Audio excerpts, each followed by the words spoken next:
In Prince Harry's new book, Spare, he makes a lot of allegations about the tabloid press. But what he writes barely scratches the surface. Today, we're going to tell you the full story.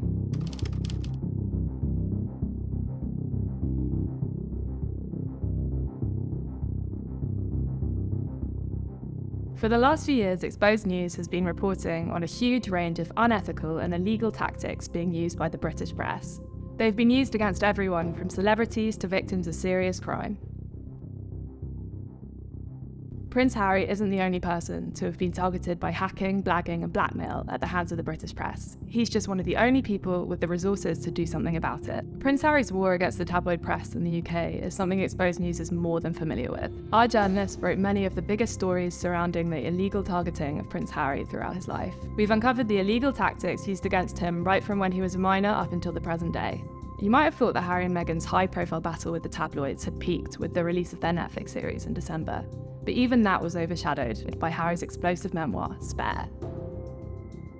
All the usual suspects have piled in on the pair of them. Christmas after the docu-series have aired, and you may recall, if you got this far in the series, that to kind of the inane and the puerile, discussions of whether or not he had frostbite on his genitals and how he lost his virginity when he was, with this older woman who treated him, quotes, like a stallion, is probably a case of TMI. I mean, I don't know if I needed to know that level of detail of his life. And wrote that he hated Meghan, quote, on a cellular level, and said he was, quote, dreaming of the day when she is made to parade naked through the streets of every town in Britain while the crowds chant shame and throw lumps of excrement at her.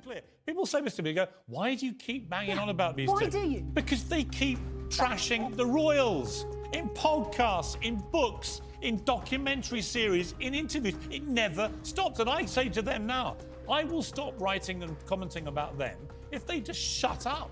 Go to Camp Montecito, be the happy people you keep telling us that you are, stop trashing the royal family, stop attacking our monarchy, stop diminishing this country. If you do that, I'll leave you alone.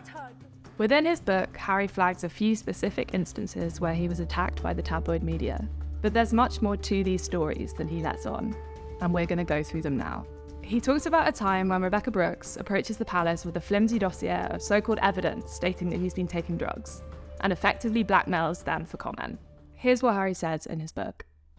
It seemed that the editor of Britain's biggest tabloid had recently phoned my father's office to say she'd uncovered evidence of me doing drugs in various locations, including Club H. My father's office immediately dispatched Marco to take a clandestine meeting with one of this editor's lieutenants in some shady hotel room, and the lieutenant laid out the tabloid's case. Now Marco laid it out for me. He asked again if it was true. Lies, I said, all lies. He went item by item through the editor's evidence. I disputed all of it. Wrong, wrong, wrong. The basic facts, the details, it was all wrong. I then questioned Marco. Who the hell is this editor? Loathsome toad, I gathered. Everyone who knew her was in full agreement that she was an infected pustule on the arse of humanity, plus a shit excuse for a journalist. But none of that mattered, because she'd managed to wriggle her way into a position of great power, and lately she was focusing all that power upon me. We revealed that Rebekah Brooks illegally spied on a 16-year-old Prince Harry for a year while he was at Eton. Glenn Mulcair, the same private investigator that targeted Millie Dowler, was tasked with monitoring his private communications and identifying any references to drugs. Mazin Mahmood, otherwise known as the Fake Sheikh, who ended up in prison after entrapping Talisa Konstavlos, was tasked with setting up a sting operation on him.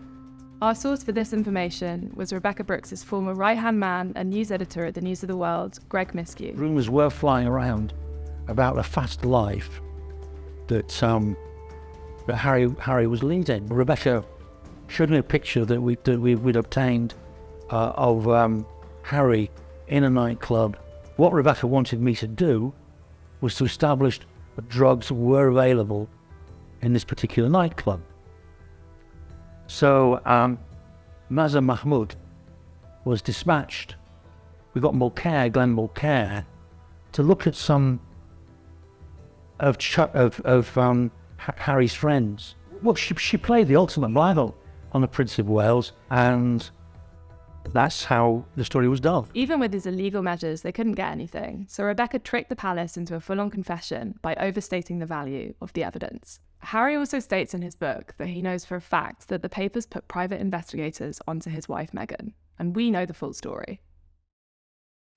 We already knew for a fact that the papers had put private investigators onto Meg and onto everyone in her circle, in her life, even many not in her life. So we knew that they were experts on her background and boyfriends. They were Megologists. Our journalists exposed The Sun for paying a private investigator to target Meghan back in 2016. Dan O'Hanks unlawfully accessed private information on Meghan Markle, including her social security number. Well, let's use Meghan Markle as an example. Good. By having her social security number, they were able to blag and say, oh, I lost my credit card bill. I need to get a copy of my records or my telephone records. And they'd look up and they'd say, oh, she stayed at such and such a hotel and ordered room service for 2. He also collected information on her family members, her ex-husband, and a former boyfriend. Within 2 days of a private investigator obtaining Meghan Markle's mobile number for The Sun, the paper published an article about Prince Harry bombarding her with text messages. If you've been following the so-called phone hacking court cases against The Sun, you may be tempted to ask, did that information come illegally from an itemized mobile phone bill? In the US, licensed private detectives are allowed access to databases of personal information, but only for specific reasons, such as court reports. But accessing this additional level of detail for journalistic purposes is unlawful. The Sun published an article making claims about Prince Harry texting Meghan Markle just days after Dan O'Hanks obtained her mobile number.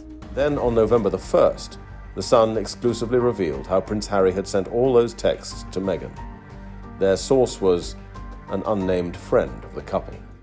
The story contains a reference to secret text message traffic between the couple